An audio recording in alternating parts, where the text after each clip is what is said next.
सभी भाइयों को जय हिंद। मैं उम्मीद करता हूँ आप लोग बहुत अच्छे होंगे, आप लोग की पढ़ाई अच्छी चल रही होगी। आज हम देखेंगे हिंदी में प्रैक्टिस सेट 20। अब तक हम लोग का 19 प्रैक्टिस सेट हो गया है।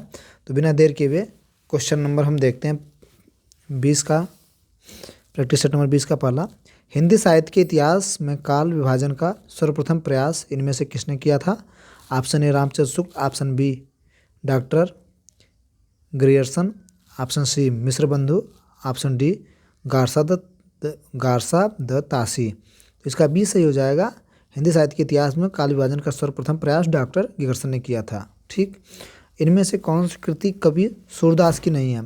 साहित्य लहरी, बी सूरसागर, सी सूर सरावली, डी सुंदर विलास। तो इसका डी ऑप्शन सही हो जाएगा। इनमें से कौन सी कृति सूरदास की नहीं है? तो सुंदर विलास जो कि सूरदास का नहीं है। ठीक, इनमें से किस पुस्तक में सूरदास के दृष्टकूट पदों का संग्रह है? इनमें से किस पुस्तक में सूरदास के दृष्टिकूट पदों का संग्रह है? Option A Sursagar, option B Sahitya Lahari, option C Sursagar, option B Sahitya Lahari, option सी सूर सांगर अलग, ऑप्शन डी इनमें से कोई नहीं। तो क्वेश्चन नंबर 3 का सही हो जाएगा बी साहित्य लहरी। ठीक, सूरदास के दृष्टिकूटों पदों पर संग्रह है साहित्य लहरी। ठीक, सूरदास द्वारा लिखित पुस्तक साहित्य लहरी, इनमें सूरदास के दृष्टिकूट पदों का संग्रह है।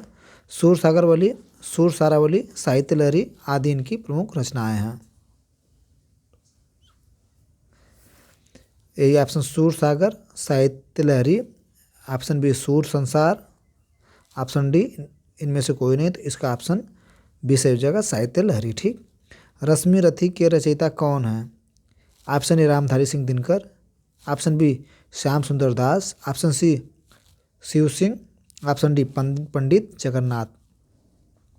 तो 4 का विकल्प हमारा ए सही हो जाएगा, रामधारी सिंह दिनकर जी। ठीक, अब हम देखते हैं क्वेश्चन नंबर 5, मैंने आहूत बनकर देखा, यह प्रेम यज्ञ की ज्वाला है। यह उक्ति किस रचनाकार की है? ऑप्शन ए सूर्यकांत त्रिपाठी निराला की, ऑप्शन बी महादेवी वर्मा की, ऑप्शन सी जयशंकर प्रसाद की, ऑप्शन डी अज्ञे की। तो 5 का सही हो जाएगा option D Agyeya.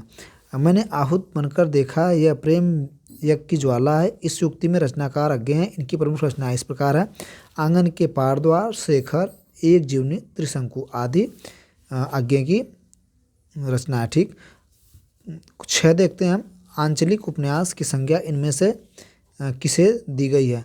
Option A Yashpal को, ऑप्शन बी जिनेंद्र को, ऑप्शन सी रामबृक्ष बेनीपुरी को, ऑप्शन डी फणीश्वर नाथ रेणु को। तो 5 का डी से हो जाएगा।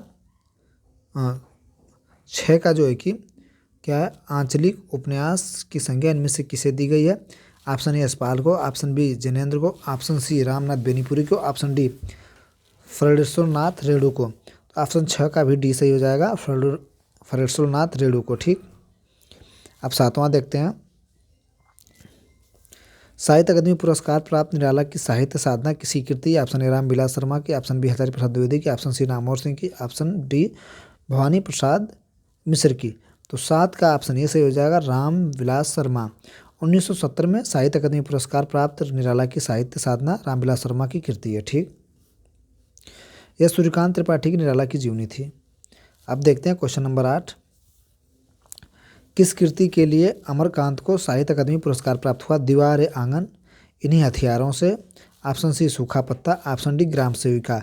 तो इसका ऑप्शन बी सही हो जाएगा, इन्हीं हथियारों से। इन्हीं हथियारों से कृति के लिए सन 2011 में अमरकांत को साहित्य अकादमी पुरस्कार प्राप्त हुआ था। ठीक, हम देखते हैं क्वेश्चन नंबर 9, सन 2019 में व्यास सम्मान किसे प्रदान किया गया? ऑप्शन ए नासिर शर्मा को, ऑप्शन बी लीलाधर जुगुड़ी को, ऑप्शन सी ममता कालिया को, ऑप्शन डी नरेंद्र कोहली को।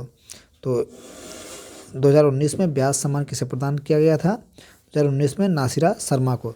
सन 2019 में व्यास सम्मान नासिरा शर्मा को कागज की नाव के लिए ये प्रदान किया गया था। इस पुरस्कार को 1991 में के बिरला फाउंडेशन ने प्रारंभ किया था। ठीक, हम देखते हैं क्वेश्चन नंबर 10, दो शब्दों के बीच प्रयोग किए जाने वाले चिन्ह को क्या कहा जाता है?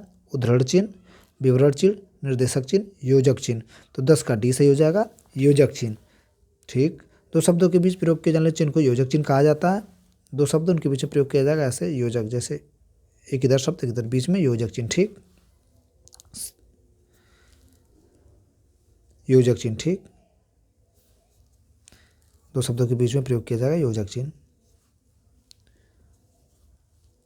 ऑप्शन डी इसका सही है। क्वेश्चन नंबर 11 देखते हैं। कभी नाव पर गाड़ी, कभी नाव पर गाड़ी, कभी नाव पर गाड़ी, कभी गाड़ी पर नाव, इस मुहावरे का अर्थ क्या है? गाड़ी अलग चल रही थी और नाव अलग, कभी छोटा महत्वपूर्ण हो जाता कभी बड़ा, जीवन में उतार चढ़ाव आते रहते हैं, जल और स्थल हर जगह हैं। तो 11 का सही हो जाएगा ऑप्शन सी, जीवन में उतार चढ़ाव आते रहते हैं। अब क्वेश्चन नंबर हम 12 देखते हैं। 12 में क्या है? रौद्र रस का अस्थाई भाव क्या होता है? रौद्र रस का अस्थाई भाव क्या होता है? ऑप्शन ए क्रोध होता है, ऑप्शन बी रति होता है, ऑप्शन सी भय होता है, ऑप्शन 12 का डी शोक होता है। तो रौद्र रूप का अस्थाई भाव जो है ये आपका हो जाएगा क्रोध, ए विकल्प सही हो जाएगा। पैराग्राफ है 13, 14, 15, इसका सही पढ़ के जवाब देना है। हम देखते हैं क्वेश्चन नंबर 16 सीधा।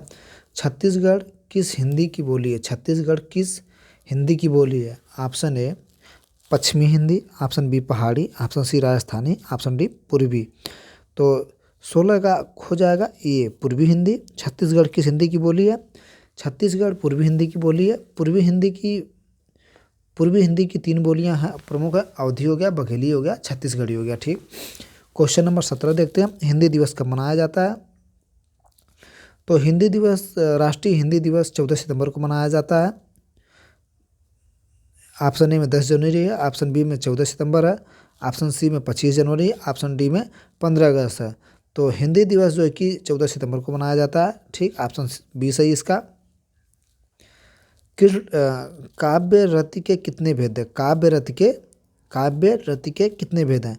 2 भेद है ऑप्शन ए, ऑप्शन बी 4 भेद है, ऑप्शन सी 8 भेद है, ऑप्शन डी 3 भेद हैं। तो काव्य रति के 3 भेद हैं, ठीक। क्वेश्चन नंबर हम 19 देखते हैं। कृष्णा शब्द स्त्रीलिंग शब्द पहचानिए। कृष्ण शब्द का स्त्रीलिंग शब्द पहचानिए है। कृष्णा, कृष्ण, ठीक, कृषा, कृष, कृष। दिए गए विकल्पों में कृष्ण का स्त्रीलिंग कृष्णा है, से सभी शब्द कृष्ण की स्त्रीलिंग है। कृष्णा जो है कि ये स्त्रीलिंग है, ठीक, और शेष शब्द जो है कि कृष्ण की स्त्रीलिंग नहीं है, ठीक। हम देखते हैं क्वेश्चन नंबर 20।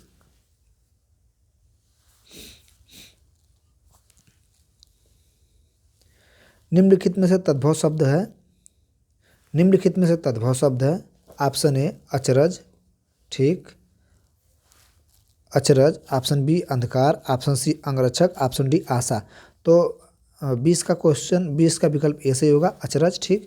जिस पुरुष की पत्नी साथ नहीं है के लिए एक शब्द कौन सा होगा? विदुर, विपत्निक, वियोगी, अपत्निक। तो 21 का आपका सही हो जाएगा ये विपत्निक, ठीक। 21 का ऑप्शन बी सही हो जाएगा। जिस पुरुष की पत्नी साथ नहीं है विपत्निक होगा। जिस पुरुष की पत्नी मर गई है उसे विदुर बोलते हैं। विरह में दुखी व्यक्ति को वियोगी बोलते हैं। क्वेश्चन नंबर 22 देखते हैं। मैं विदेश नहीं जाऊंगा, यह किस प्रकार का वाक्य है? प्रश्नवाचक, मैं विदेश नहीं जाऊंगा, यह प्रश्नवाचक वाक्य है, संकेतवाचक वाक्य है और विधानवाचक वाक्य है। ऑप्शन डी निषेधवाचक वाक्य है। तो 22 का विकल्प डी से हो जाएगा, निषेधवाचक वाक्य है। मैं विदेश नहीं जाऊंगा, यह वाक्य निषेधवाचक वाक्य है, ठीक। निषेधवाचक वाक्य क्या होते हैं? जिस वाक्य में कर्ता कार्य का निषेध कर रहा हो वह निषेधवाचक कर, जैसे मैं विदेश नहीं जाऊंगा, इसमें कर्ता जो है कि कार्य का करने से मना कर रहा है, ठीक। क्वेश्चन नंबर हम 23 देखते हैं। वर्तनीय संबंधित सही शब्द पहचानिए। अभिनेता, अवनीत, उन्नति, पूर्ति। तो क्वेश्चन नंबर 23 का डी सही हो जाएगा, यही शुद्ध शब्द है, सही वर्तनीय है, ठीक। अब क्वेश्चन नंबर हम 24 देखते हैं। सही वर्तनी वाला शब्द कौन सा है? ठीक, उपयुक्त, उपरिक्त, उपयुक्त, उपयुक्त। तो क्वेश्चन नंबर 24 का विकल्प जो है आपका सी हो जाएगा सही, ये उपयुक्त सही लिखा है, ठीक। क्वेश्चन नंबर 25 देखते हैं हम। इनमें से कौन सा वाक्य शुद्ध है? क्या दीवार बहुत ऊंची है? क्या दीवार बहुत ऊंची है? क्या दीवार बहुत ऊंची है?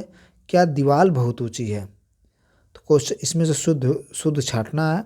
क्या दीवार, तो कोई 25 का ए सही हो जाएगा। क्या दीवार बहुत ऊंची है? इसमें दीवार दिया था, इसमें दीवार गलत लिखा, इसमें दीवार, इसमें भी दीवार, ये दीवार जो है कि सही लिखा है। ठीक, क्या दीवार बहुत ऊंची है, शुद्ध वाक्य यही होगा। क्वेश्चन नंबर 26 देखते हैं। उचित उचित एवं शुद्ध वाक्य पहचानिए। लड़कियां सेब खा रही हैं, लड़कियां सेब खा रही हैं, लड़कियां सेब खा रही हैं, लड़की सेब, लड़कियां सेब खा रही हैं, लड़कियों सेब खा रही हैं, लड़कियां सेब खा रही हैं। ऑप्शन डी है, लड़की सेब खा रही है। तो 26 का आपका सी से हो जाएगा, लड़कियां सेब खा रही हैं, यही शुद्ध उचित वाक्य, लड़कियां सेब खा रही हैं। 26 का सी सही है। 27 देखते हैं। दिए गए विकल्पों को शुद्ध वाक्य पहचानिए।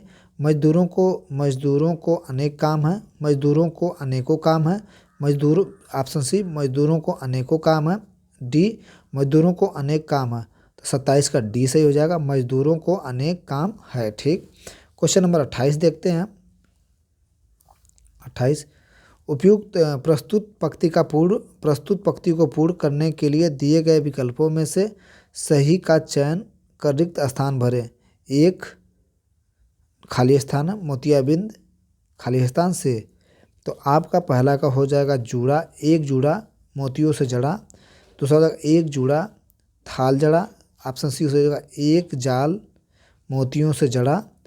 डी हो जाएगा एक घड़ा मोतियों से खड़ा, एक घड़ा मोतियों से खड़ा। तो 28 का आपका बी से हो जाएगा, एक थाल मोतियों से जड़ा। ठीक, देख लीजिए, एक थाल मोतियों से जड़ा। ठीक है, क्वेश्चन नंबर हम 29 देखते हैं। लड़के ने पुस्तक पढ़ी, वाक्य का क्या काल है? सामान्य वर्तमान काल, बी पूर्ण वर्तमान, सी संदिग्ध वर्तमान, डी संभाव्य वर्तमान काल। तो 29 का हो जाएगा बी पूर्ण वर्तमान, लड़के ने पुस्तक पढ़ी। 29 का हो जाएगा 29 का बी, लड़के ने पुस्तक पढ़ी। ठीक, और बता दें जैसे उसने खाना खाया। ठीक, क्वेश्चन नंबर 30 देख लेते हैं। इनमें से कृतवाची का उदाहरण कौन सा है? भारत ने एक नया उपग्रह छोड़ा, माँ ने बेटी को पुकारा, श्याम द्वारा पुस्तक लिखी गई, उपयुक्त सभी। तो इसका ऑप्शन ही हो जाएगा, भारत ने एक नया उपग्रह छोड़ा, कृतवाच्य है। भारत ने एक नया उपग्रह छोड़ा, यह वाक्य कृतवाची का उदाहरण है। कृतवाच्य वाक्यों में क्रिया का सीधा संबंध कर्ता से होता है। इन वाक्यों में कर्ता की प्रधानता होती है, क्रिया के लिंग भी कर्ता के अनुसार निर्धारित होते हैं। ठीक, राधा कपड़े धो रही है, वे घूम रहे हैं। 31 नंबर क्वेश्चन 31 देखते हैं। निम्न में से विराम चिन्ह का प्रकार कौन सा नहीं है? विवरण, ऑप्शन ए। दूसरा बी विराम, निम्न विराम चिन्ह का कौन सा प्रकार नहीं है? लाघव, सी उपदेशक, डी निर्देशक। तो 31 का सही हो जाएगा उपदेशक, जो है कि विराम चिन्ह, उपदेशक विराम चिन्ह का प्रकार नहीं है। उपदेशक का अर्थ होता है जो दूसरों को उपदेश देता हो। ठीक, क्वेश्चन नंबर 32 देखते हैं। क्वेश्चन नंबर 32 देखते हैं। घी के दिए जलाना मुहावरे का अर्थ क्या है? उत्सव मनाना, अप्रत्याशित लाभ प्रसन्न होना, दीपावली मनाना, ऑप्शन डी विवाह करना। तो विवाह करना। 32 का सही हो जाएगा आपका बी, घी के दीपक जलाना। घी के दीपक जलाना मुहावरे का सही अर्थ है अप्रत्याशित लाभ पर प्रसन्न होना। ठीक, अप्रत्याशित लाभ पर प्रसन्न होना, 32 का बी सही है। अब देखते हैं 23, आटा गिलाना मुहावरे का क्या अर्थ है? क्रोधित होना, रोटी नहीं बना पाना, कठिनाई में पड़ना, बर्बाद होना। तो इसका विकल्प सही हो जाएगा सी, कठिनाई में पड़ना। अपनी खिचड़ी अलग पकाने का क्या अर्थ है? ऑप्शन ए अनर्गल बातें करना, ऑप्शन बी सबसे अलग रहना, ऑप्शन सी अपने ही काम में लगे रहना, ऑप्शन डी मनमानी करना। तो 34 का हो जाएगा इसका विकल्प सी, सबसे अपनी खिचड़ी अलग पकाना। तो 34 का विकल्प बी हो जाएगा, सबसे अलग रहना। ठीक है, 35 देखते हैं। आग लगने पर कुआं खोदना। दिए गए विकल्पों में लोकोक्ति सही अर्थ है तसल्ली से कोई काम करना, तसल्ली से कोई काम करना, व्यर्थ भागदौड़ करना, विपत्ति आ जाने पर उसका निराकरण करना, विपत्ति आ जाने पर तुरंत समाधान खोजना। तो 35 का आपका डी सही हो जाएगा, विपत्ति आ जाने पर तुरंत समाधान खोजना, आग लगने पर कुआं खोदना। ठीक, प्रत्येक विपत्ति आ जाने पर तुरंत समाधान खोजना, 35 का डी सही है। 36 देखते हैं। प्रत्येक रस में संचरण करने वाले भाव को क्या कहा जाता है? ऑप्शन ए उद्दीपन कहा जाता है, ऑप्शन बी संचारी भाव कहा जाता है, ऑप्शन सी अनुभाव कहा जाता है, ऑप्शन डी अस्थायी भाव कहा जाता है। तो प्रत्येक रस में संचरण करने वाले भाव को संचारी भाव कहते हैं। ठीक, तो इसका विकल्प बी सही हो जाएगा। कुंडलियाँ छंद में कितने चरण होते हैं? 10, बी 6, सी 3, ऑप्शन डी 4। तो कुंडलिया में जो है कि 6 चरण होते हैं। कुंडलिया में 6 चरण होते हैं। कुंडलिया विषम मात्रिक संयुक्त छंद है जो दोहा और रोला छंदों को मिलने से बनता है। इस छंद के प्रथम चरण की दोहा और अंतिम चरण की रचना रोला में होता है। ठीक, क्वेश्चन नंबर 38 देखते हैं। पानी गए उबरे मोती मानुष चून, उपयुक्त दोहे में कौन सा अलंकार प्रयोग किया गया? अनुप्रास अलंकार, अतिसंयुक्ति अलंकार, श्लेष अलंकार, यमक अलंकार। पानी गए उबरे मोती मानुष चून, इसमें जो कि श्लेष अलंकार है। पानी गए उबरे मोती मानुष चून, इस पंक्ति में श्लेष अलंकार है।